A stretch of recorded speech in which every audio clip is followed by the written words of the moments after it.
Okay. So let's go over our items that we have. Since Deepak is here, we also would like to hear about the progress in Poseidon too. So with our items, so equivalence cache is one of the items that we were discussing recently. So what I had found before was that we were seeing not much improvement when we were enabling equivalence cache. But it turns out that our scripts that were running the benchmarks had been changed recently, and the changes caused some of our environment variables to not get passed correctly to the benchmarks, and as a result, benchmark results were not accurate. I believe that they reverted that change, and now those results should be different. I haven't tried them myself, but I believe those are now fixed, and we see major improvement with equivalence cache.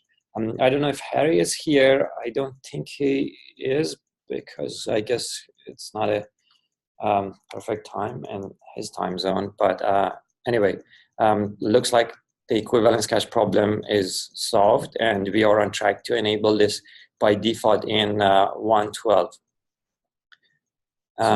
Yeah. Bobby? Yes. Yeah. On a related note, I think one of the things is related to the read-write lock, where it not scales well across the course. And I'm testing that out. I had a discussion with Harry. He has created a PR for that, and I'm testing that out. Yes. So is that any different than what is already merged? I do not know if that got the PR that he has created recently got merged or not. Okay.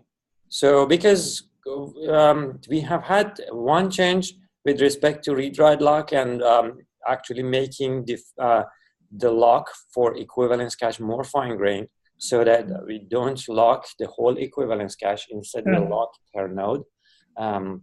So that change is already made, and that's actually why we got so much improvement recently out of the equivalence cache. Before this, we were not seeing any improvement with equivalence cache. Actually, we were seeing performance degradation when we were enabling equivalence cache, which didn't make sense at all, and it turned out to be a problem with the locking.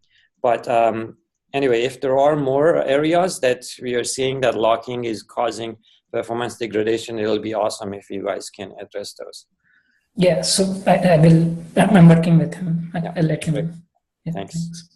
So graduating tainting node to beta. Wei, do you have any further updates for us?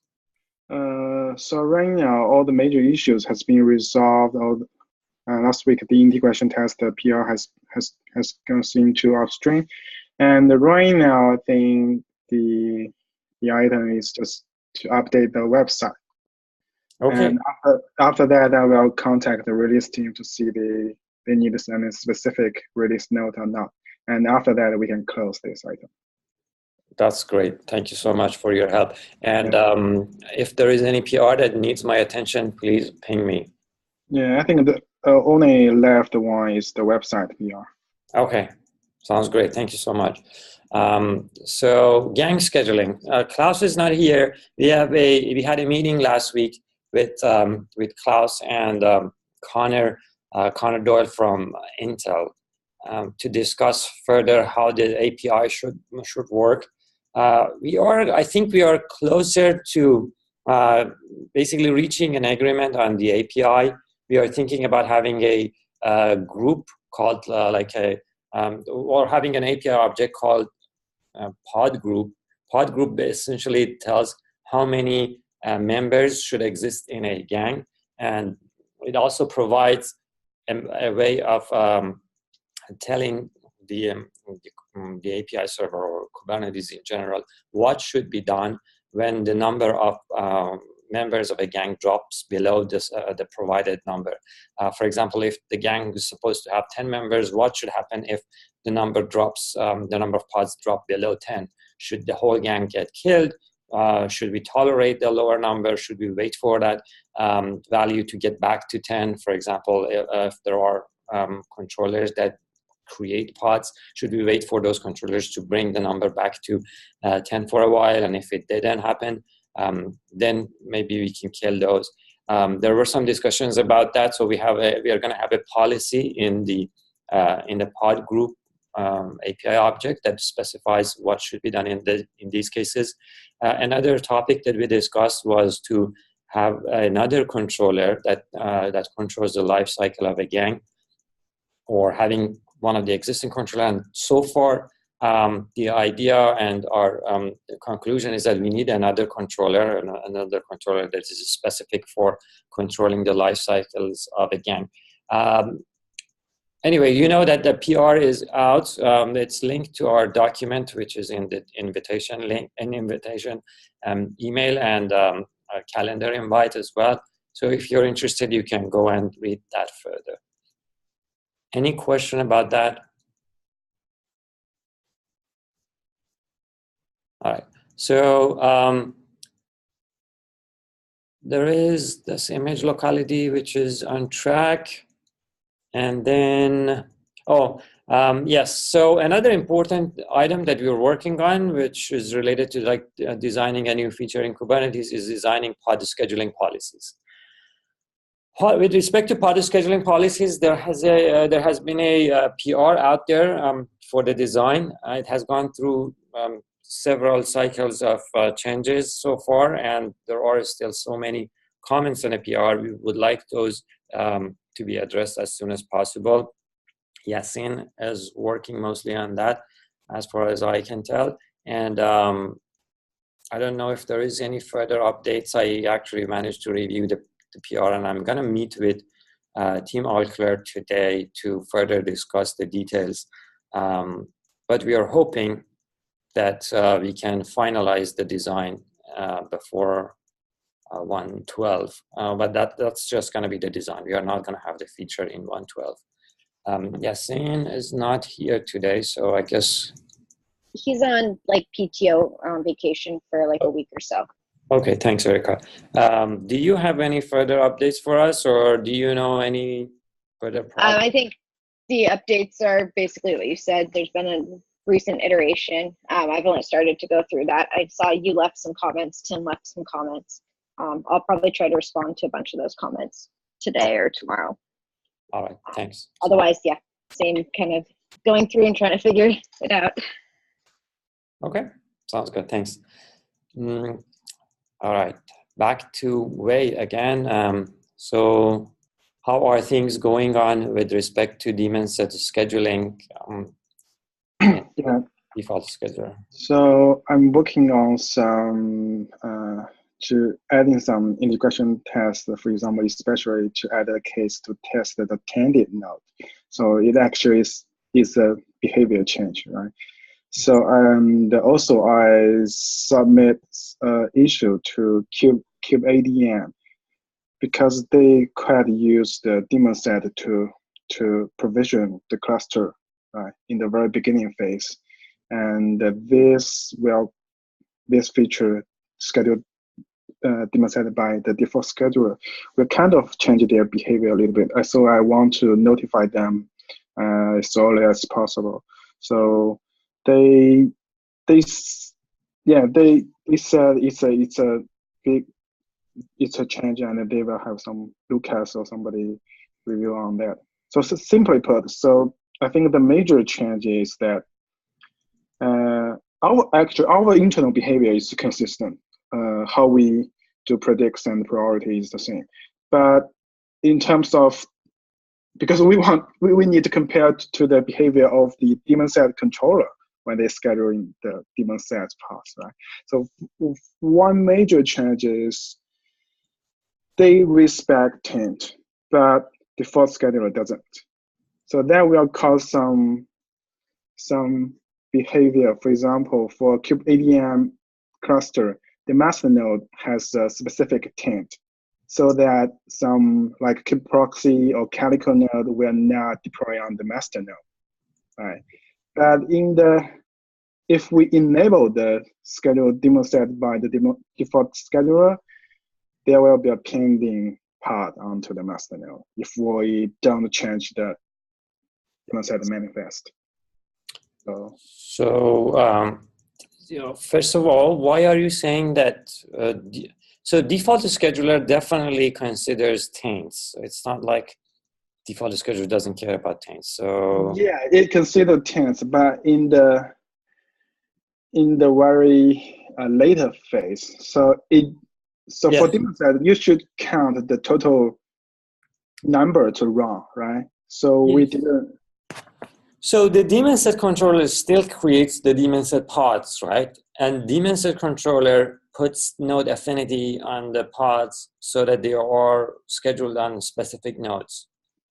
We put the specific node affinity on that with the metadata name and with the match fields stuff.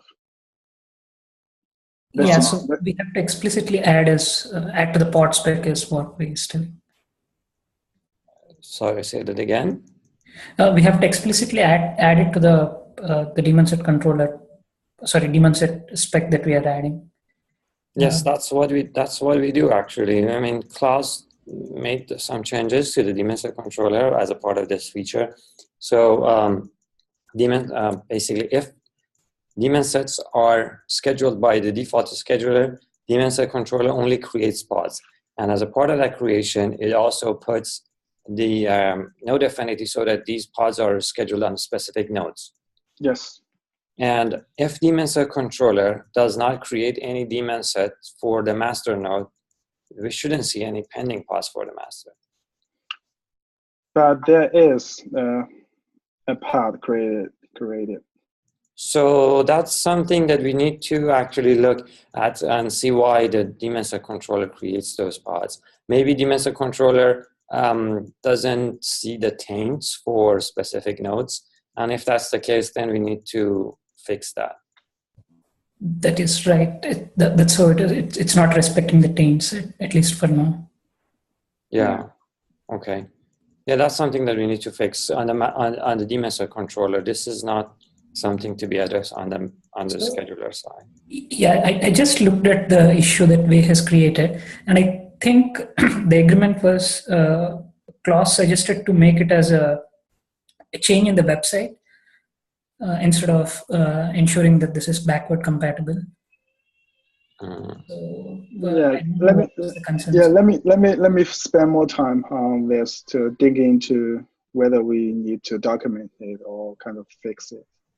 Okay, sounds good. And also, you mentioned KubeADM. You're right. That's actually very important. Bootstrapping the cluster is important. We must make sure that our current scripts that bring up a cluster like KubeUp and all consider scheduler as one of the critical components and bring it up as a part of cluster bootstrapping. We should make sure that KubeADM does the same thing and brings up the scheduler as a part of the critical components or essential components of the cluster during bootstrapping. Otherwise, daemon set pods that are created in the bootstrapping process won't be scheduled.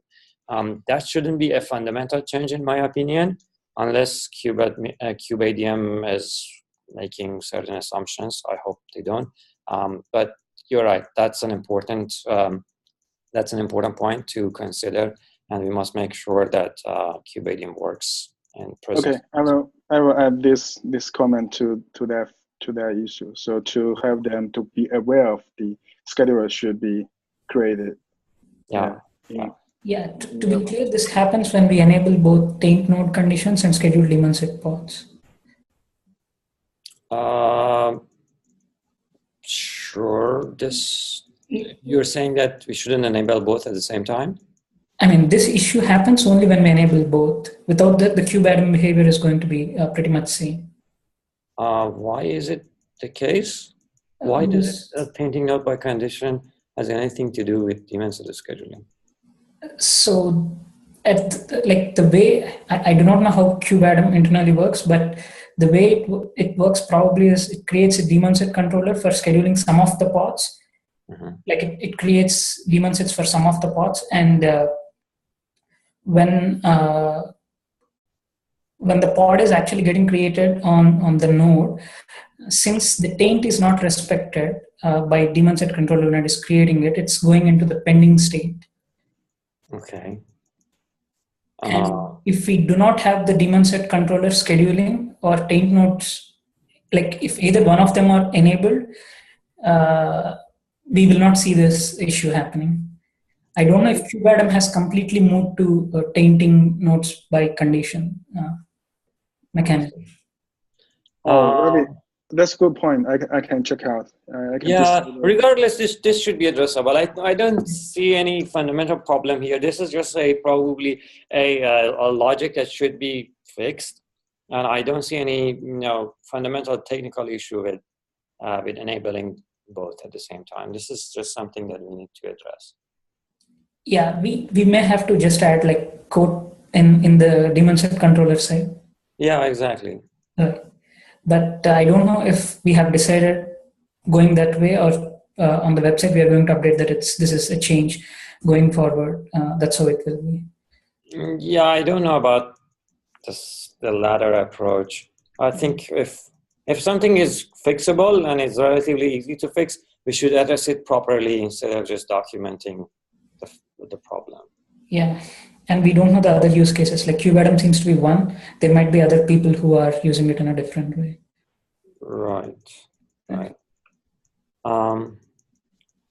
Anyway, so moving on, there was this other feature or like performance improvement technique that I have added to schedule to check fewer nodes of the cluster for feasibility. Basically, after we reach to a point that a certain number of nodes are found feasible for the cluster, then we stop and just score the found nodes instead of just going and finding and checking all the nodes in the cluster.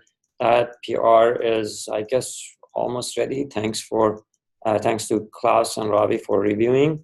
If you guys have any more comments, please go ahead and leave those comments. Otherwise, I guess we are closer to finishing that. That's going to be an alpha feature in 1.12, and probably we can start enabling it in a way that basically we're going to start scoring fewer nodes in 1.13 as a way to improve performance of the scheduler. Hi, Bobby. Can you just publish the link to the PR, please? Oh, it's the link to the PR is already in our spreadsheet, but okay. Let me. Okay. So that's kind of interesting because we're running into same issue actually in Firmament also. Okay. Yeah. So let me see. This is the issue and the PR.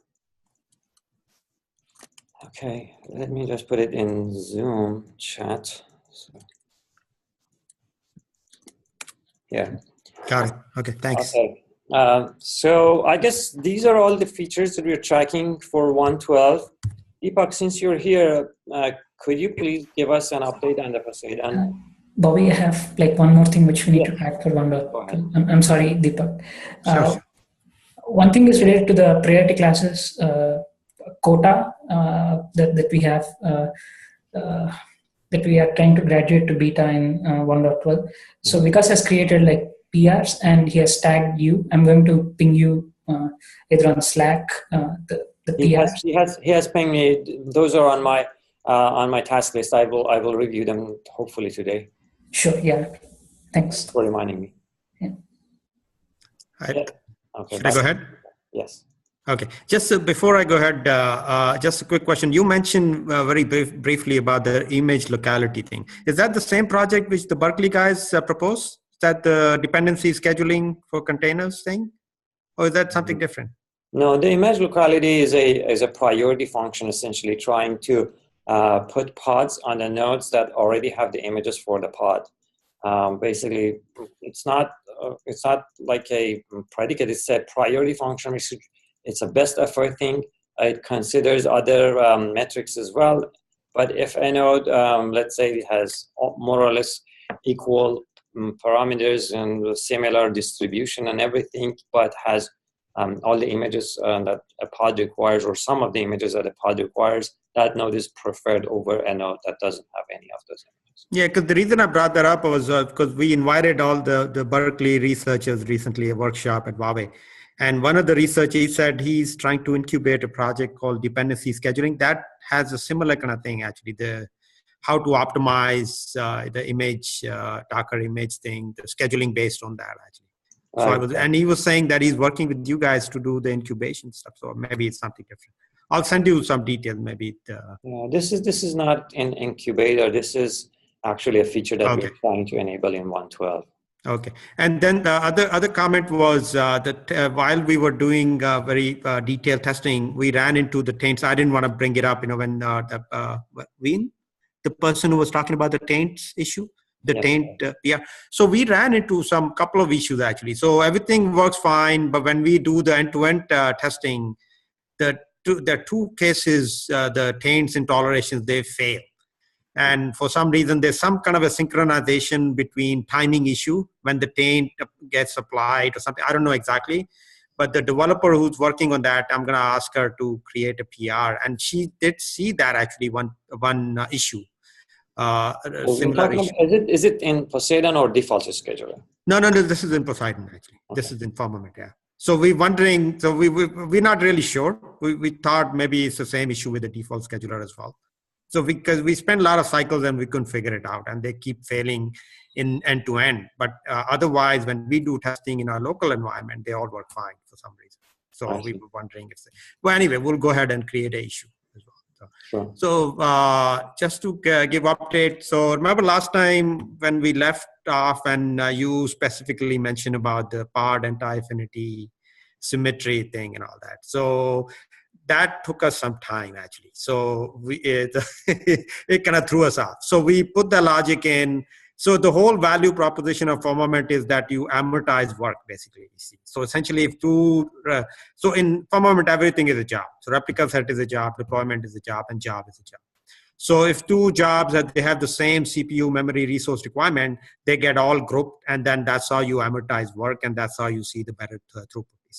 But in order for us to support symmetry, we couldn't combine them, because we need label. We need to check the label to see if this incoming part, has any conflict with the existing running part, Right. So we ran into issue, and then we were able to isolate that. So essentially, so our assumption is that there are not going to be a lot of these kind of conditions. So we isolate that up front. So if you have this condition conflict, we will schedule, we will create, we call equivalence class actually. So based on that, for that particular job.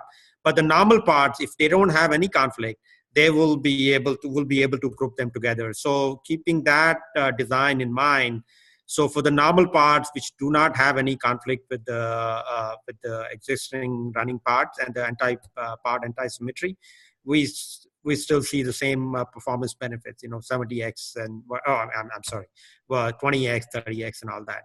And then if we have so what the testing which we are doing, we kind of sprinkling 10%, 20% of the parts which have conflict, incoming parts which have conflict with the anti-affinity symmetry.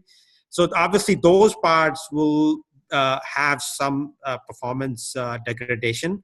But the normal parts which don't have any performance, any conflict, they will be exactly the way we were seeing the performance as well. So essentially, we have the whole functionality in there. And then the node affinity, I mentioned that as well last time. Node affinity, because we cannot group them as well. Because if we have a node affinity, we have to check the node spec and all that. So we cannot really see the amortization. We cannot realize the amortization there. And the part affinity, as I mentioned, is 1 by 1 currently, just like the default scheduler. So, but the issue, the thing, obviously, which stays the same, the normal parts, which I'm assuming is going to be 70 to 80% of the cases, that we still see the same benefit, because if the resource requirements for the jobs are the same, we are able to group. And it's very straightforward actually, because if the resource requirement is same, instead of you doing filtering and scoring for all 20 parts in that job, we just do once basically, and that's how you see the performance basically. Right. doesn't similar problem to like node affinity exist with taints and toleration? Same. Taints and toleration is exactly like node affinity. Yes. Right. Yes. We're not able to group them. Yeah. Yeah. And then when there is, let's say, even one pod with node anti-affinity running in the whole cluster, don't you need to check all the pods every We're checking time? everything. Yeah. So yeah. So, we have an in-memory. So we have an in-memory structure actually. So we go node by node and see if any label in that job matches with that structure we have, the hash map basically. And then if we do, then we treat them differently, basically. right. So my question basically is this: if there is one pod in the whole cluster with anti-affinity, with interpod anti-affinity, doesn't the performance of everything in Poseidon get impacted? No, that's exactly what I meant. So if one part, so let's say in the 20 jobs coming in, okay, and then so they all have 20 labels, unique labels, for example, and one of the replica set has a conflict with the running pod, okay, only that replica set would be impacted. The performance would, but the rest 19, if they have the same conflict, obviously they will be impacted as well. But if they don't, the performance would be exactly the same. The only overhead is a very minor overhead is because we're checking up front if it has a conflict or not. But that's the in-memory call, so it's pretty straightforward. Okay, yeah, that was basically my question. I was wondering. Yes. No. So that's what I kept saying. The normal parts which do not have any conflict, we still see the same, the 20 or 20x, 30x, depending on the resource requirement. So we trying to kind of stress that as well. So the CPU memory combination being the same, then we can amortize the work basically. Awesome. That's what Firmament is very good at. I mean, and the other thing is actually there are a lot of optimization opportunities. The solver which we are using is very open source. It's a CS2 solver, and the solver which these guys Malti and Unal develop, that's even they're saying it's even 10 times better. But the problem is that's not open source. Mm-hmm. So if we can somehow get that solver. So one of the problems with this approach is the number of arcs increase, the throughput goes down, basically. Yeah. And the current solver doesn't handle that properly. The open source one that was developed by Microsoft guys, CS2 solver. But if we can get a relaxation-based solver, the performance will even get better, actually. I see. Okay. Thank you very much for the update. Yeah, Madhukar, go ahead.